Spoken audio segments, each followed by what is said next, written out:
បាទសូមជម្រាបសួរបាទក្រោយពីស្ងាត់មួយរយៈកន្លងមកនេះ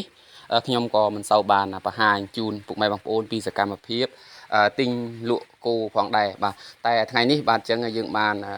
ចេញបាទទៅ4ក្បាលទៅខាងខេត្តឧត្តរមានជ័យបាទហើយសុទ្ធសឹងជាប្រភេទមេដែលសាច់ហើយមេក៏ផើមដែរបាទហើយក្នុងការបង្ហាញជូននេះมันបានបង្ហាញពីសកម្មភាពកំពុងដឹកឡើងទេដោយសារតែពីរនាក់ជាមួយនឹងតែកងបាទអញ្ចឹងក៏បង្ហាញជូនក្រោយពីការហាឡើងហើយបាទហើយគូនេះផងដែរគឺប្រហែលជាអាចឡើងទៅដល់ខាងវៀតណាមឬក៏អាចថាអ្នកទិញបន្តក៏យកទៅចែកអ្នកចិញ្ចឹមដោយសារមេគូនេះផើមធំហើយតែខ្ញុំក៏សម្រេចចិត្តលក់ហើយចំពោះតម្លៃនេះក៏អាចថាវាមិនជាបានចំណេញឬក៏ខាតអីណាស់ណាទេតែយើងអាចថាមកទប់ទល់មកវិញព្រោះបានជាខ្ញុំលក់ដោយសារ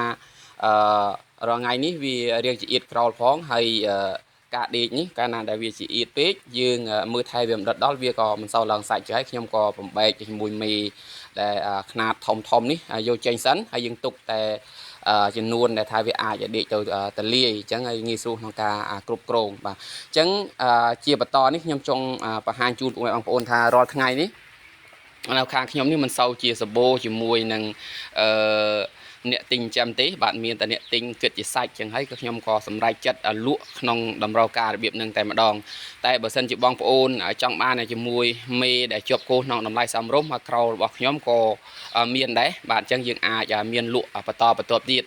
ហើយចំពោះការទិញទៀតសោតគឺដំបូងយើងថាចង់ថ្លឹងតែការយើងវៃថ្លឹងទៅតម្លៃទីផ្សារគេឲ្យតែ7,000អញ្ចឹងហើយគិតទៅវាមិនលឺមិនខ្វះគ្នាប្រហែលខ្ញុំក៏សម្រេចចិត្តលក់ឈោតែម្ដងបាទអញ្ចឹងចេញទៅហើយរៀងឆ្ងាយបន្តិចហើយមុននឹងចេញទៅក៏ជាប់តាមកន្លែងឡើងដែរដោយសារវាមានភ្លៀងធ្លាក់រៀងច្រើនធ្វើឲ្យល្អិលបាទហើយឡើងចេញទៅនេះខ្ញុំក៏បង្ហាញជាមួយនឹងសកម្មភាពផ្សេងជូនទៅដល់ពុកម៉ែបងប្អូនប្រជាកសិករទាំងអស់គ្នាសម្រាប់រាល់ថ្ងៃបាទបើសិនជាបងប្អូនជាអ្នកចិញ្ចឹមយកកូនអាចថាសម្បូរជាមួយនឹងគូដែលលក់តែបើសិនជាបងប្អូនចង់ធ្វើការលក់ដូរទៅវិញมันងាយមានជាអ្នកទិញយកធ្វើពូជទេបាទមានតែអ្នកទិញគិតជាសាច់ហើយសម្រាប់ឈ្មួញគឺគេយកធ្វើពីរច្រកបាទចំពោះកូនមេជាប់កូនក៏ត្រូវហើយសាច់ដល់ក៏ត្រូវបាទអញ្ចឹងការបង្ហាញជូននេះខ្ញុំមកផ្ដិតបន្ថែមជាមួយនឹងសកម្មភាពយ៉ាងសស័កសស្រាំវីចុះវីឡើងមកទម្រាំនឹងបានឡើងផុតមកកន្លែងនេះវាមិនជាទួលប្រហែលនេះតែវាល្អិលខ្លាំងបាទអញ្ចឹងខ្ញុំក៏បង្ហាញពីសកម្មភាពក្រោយពីឡើងរួចរាល់ពេលថ្ងៃខ្ញុំក៏បន្តដំណើរបានមកប្រឡែងខ្វៀលបាទជាមួយនឹងវងគោលរបស់ខ្ញុំបាទដូចដែលឃើញក្នុងរូបភាពអញ្ចឹងដែរឃើញថាស្មៅក៏សម្បូរខ្លាំងហើយគោរបស់យើងនេះក៏វានៅចំនួនច្រើនអញ្ចឹងខ្ញុំក៏ដកលក់ដើម្បីឲ្យបានតលាយក្រោលហើយងាយស្រួលក្នុងការគ្រប់គ្រងផងហើយបច្ចៈគោដែលខ្ញុំបានលក់នោះវាមានផើមហើយក្នុងនោះផងដែរគោដែលនៅក្នុងក្រោលខ្ញុំទាំងមូលនេះគឺខ្ញុំបានប្រើប្រាស់ជាមួយនឹងបង្ការជាមួយវ៉ាក់សាំងរួចរាល់មួយផ្នែកហើយគឺវ៉ាក់សាំងអត់ក្តាមអញ្ចឹងខ្ញុំមកចាក់រួចរាល់ហើយដោយសារខែនេះជារដូវវស្សាអញ្ចឹងហើយវាអាចប្រឈមនឹងជំងឺតែ